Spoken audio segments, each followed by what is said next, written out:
Operation सिंदूर के बाद ये जो रैली चल रहा है तिरंगा का, तो ये दुनिया के लिए एक मैसेज ये है कि सब साथ के मिल के रहिए।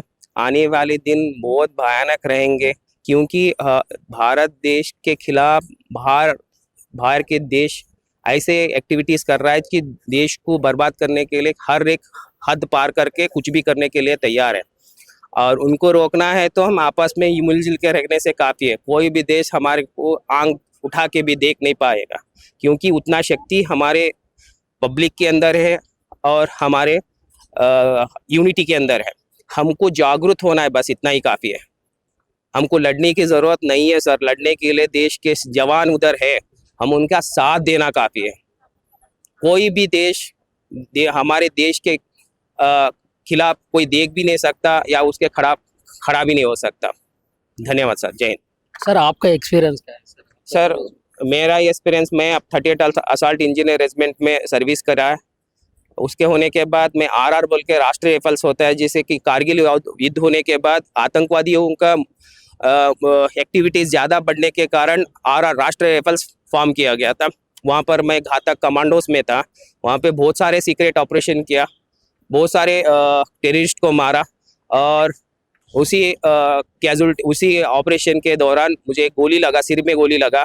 इंडियन आर्मी में पहला इंसान हूँ जो सिर में गोली लगने के बाद बच गया है। मैं 75% हैंडीकैप्ड हूँ। और बस सर, सर्विस में हेल्थ इशू ज़्यादा बढ़ने के कारण घर वापस आ गया सर। सर बॉर्डर में पाक आर्मी एक्टिविटीज कैसे लगते हैं? बॉर्डर में पैक आर्मी का एक्टिविटीज़ कम है सर, टेररिस्ट का ज़्यादा है। एक्यूब जो कश्मीर है, जो हमारा भारत देश का जो हिस्सा जो वो लोग अक्यूब करके ये किया है, उधर पूरा कंट्रोल पाकिस्तान के अंदर आर्मी का नहीं है सर, उधर पूरा टेररिस्ट का है। और टेररिस्ट को सपोर्ट करता है पाकिस्तान आर्मी, उसके कंट्रोल में कुछ भी नहीं है sir. Total command and controls politics को और मिलिट्री को टेररिस्ट करता है, उधर का टेररिस्ट करता है। इसलिए तो उधर का आर्मी का कोई हाथ में कुछ है ही नहीं है सर, इसलिए उसके उतना ही एक्टिविटीज़ बढ़ने का कारण वही है सर। मॉक ड्रिल के बारे में क्या कहें सर। मॉक ड्रिल ये है कि इमरजेंसी कुछ हो जाता है कंट्री के अंदर, हम लोग तो उधर फाइट कर सकते हैं सर। इंटरनल वार सबसे ज़्यादा खतरनाक होता है, इंटरनल वार। जब इंटरनल वार हो गया, पाकिस्तान, कोई भी देश, बांग्लादेश हो, चीना देश, कोई भी कंट्री अगर हम फाइट कर रहा है तो आप आमना सामना हम फाइट कर सकते हैं सर। आपसी इंटरनल वार अगर हो गया तो उनके साथ कैसा फाइट करना है। मॉक ड्रिल का भी वन ऑफ द रोल वही भी है। फिर इमरजेंसी होने से हमको क्या ड्रिल करना है, कैसा मूवमेंट्स करना है, और कैसा हम साथ देना है पब्लिक, आम इंसान, जो देश के नौजवानों जवानों को और हमारे इंडियन आर्मी को, और हमारा क्या रोल है, इसके लिए जो मॉक ड्रिल बनाया है सर। फाइटिंग स्टॉप नहीं हुआ है सर। और याद रखिए सर, वार किसी भी कंट्री के लिए अच्छा नहीं है। कोई भी कंट्री वार नहीं चाहता है सर, शांति चाहता है। हाँ, अगर जहाँ चलने वाला इंसान हम सीधा जा रहा है, कोई आके हमसे लड़ना चाहता है या लड़ता है या हमको मारता है, हम छोड़ेंगे सर? नहीं छोड़ेंगे।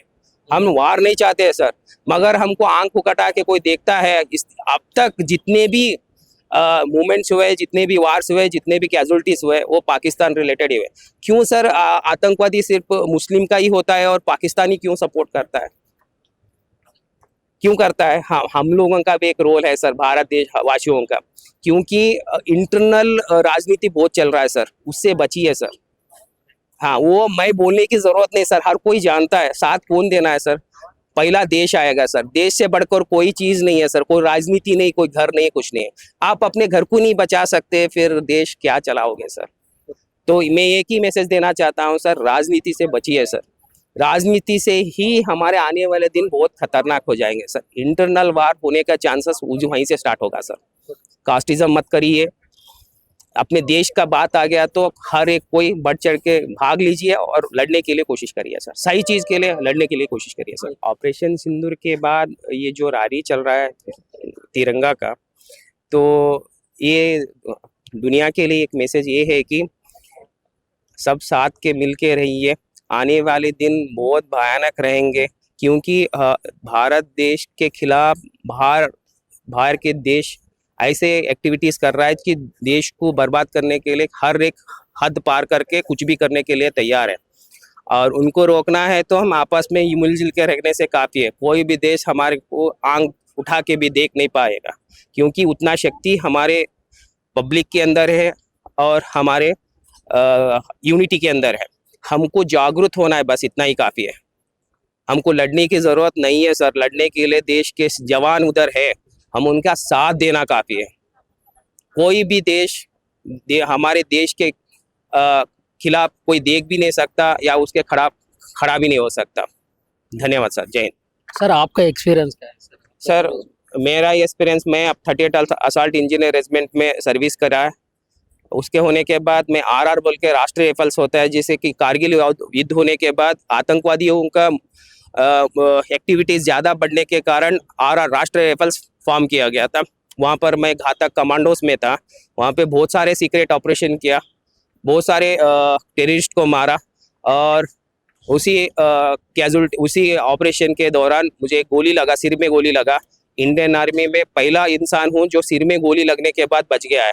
मैं 75% हैंडीकैप्ड हूँ, और बस सर सर्विस में हेल्थ इशू ज़्यादा बढ़ने के कारण घर वापस आ गया सर। सर बॉर्डर में पाक आर्मी एक्टिविटीज कैसे लगते हैं? बॉर्डर में पैक आर्मी का एक्टिविटीज़ कम है सर, टेररिस्ट का ज़्यादा है। एक्यूप जो कश्मीर है, जो हमारा भारत देश का जो हिस्सा जो वो लोग अक्यूप करके ये किया है, उधर पूरा कंट्रोल पाकिस्तान के अंदर आर्मी का नहीं है सर, उधर पूरा टेररिस्ट का है, और टेररिस्ट को सपोर्ट करता है पाकिस्तान आर्मी।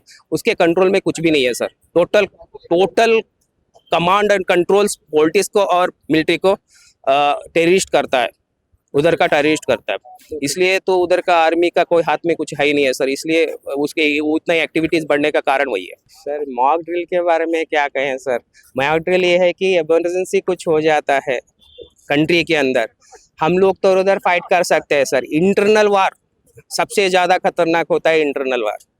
जब इंटरनल वार हो गया, पाकिस्तान, कोई भी देश, बांग्लादेश हो, चीना देश, कोई भी कंट्री अगर हम फाइट कर रहा है तो आप आमना सामना हम फाइट कर सकते हैं सर। आपसी इंटरनल वार अगर हो गया तो उनके साथ कैसा फाइट करना है, मॉक ड्रिल का भी वन ऑफ द रोल वही भी है।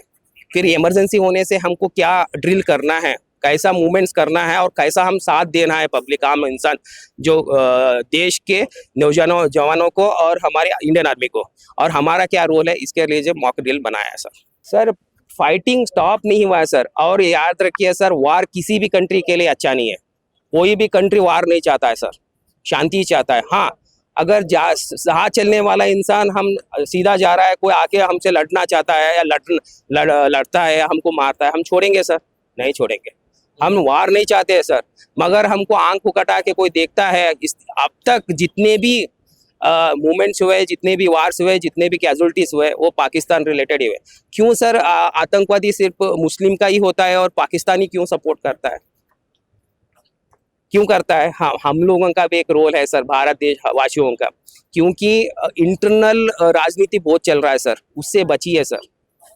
हाँ, वो मैं बोलने की जरूरत नहीं सर, हर कोई जानता है साथ कौन देना है सर। पहला देश आएगा सर, देश से बढ़कर कोई चीज नहीं है सर, कोई राजनीति नहीं, कोई घर नहीं, कुछ नहीं है। आप अपने घर को नहीं बचा सकते, फिर देश क्या चलाओगे सर? तो मैं एक ही मैसेज देना चाहता हूँ सर, राजनीति से बचिए सर। राजनीति से ही हमारे आने वाले दिन बहुत खतरनाक हो जाएंगे सर। इंटरनल वार होने का चांसेस वहीं से स्टार्ट होगा सर। कास्टिज्म मत करिए, अपने देश का बात आ गया तो हर एक कोई बढ़ चढ़ के भाग लीजिए और लड़ने के लिए कोशिश करिए सर, सही चीज़ के लिए लड़ने के लिए कोशिश करिए सर।